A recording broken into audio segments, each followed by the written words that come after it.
Hello মেদিনীপুরবাসী, আপনি কি পরিবার নিয়ে থাকার জন্য বাড়ির খোঁজ করছেন? অথবা ধরুন আপনি কোনো স্টুডেন্ট, হয়তো মেডিকেল বা জেনারেল, বাড়ি থেকে দূরে বাড়ির মতোই পরিবেশে থেকে পড়াশুনো করার জন্য চেষ্টা করছেন? তাহলে একদম স্কিপ করবেন না, এই ভিডিওটা একদম আপনার জন্য।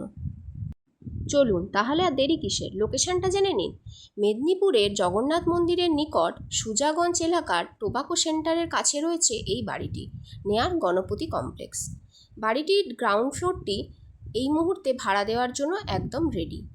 গ্রাউন্ড ফ্লোরে রয়েছে 3টে বড় বড় সাইজের রুম, 3টে বাথরুম, একটা বড় ডাইনিং প্লেস, আর রয়েছে একটা কিচেন, আর সব থেকে ইন্টারেস্টিং একটা ঠাকুরঘর। বাড়িটিতে রয়েছে 24x7 আওয়ার্স ইলেকট্রিসিটি, খাওয়ার জলের ব্যবস্থা। এছাড়াও রয়েছে পার্কিং প্লেস, যেখানে আপনি ইজিলি 2 হুইলার, 4 হুইলার এবং সাইকেল রাখতে পারবেন। এছাড়াও সব থেকে ইন্টারেস্টিং ব্যাপার হলো পুরো এরিয়াটা আন্ডার সিসিটিভি কাভারেজ, তাই নিরাপত্তা নিয়ে কোনো রকম কোনো সংশয় হওয়ার কথা নয়। তাহলে আর দেরি কিসের, তাড়াতাড়ি যোগাযোগ করুন স্ক্রিনে দেওয়া এই নাম্বারে।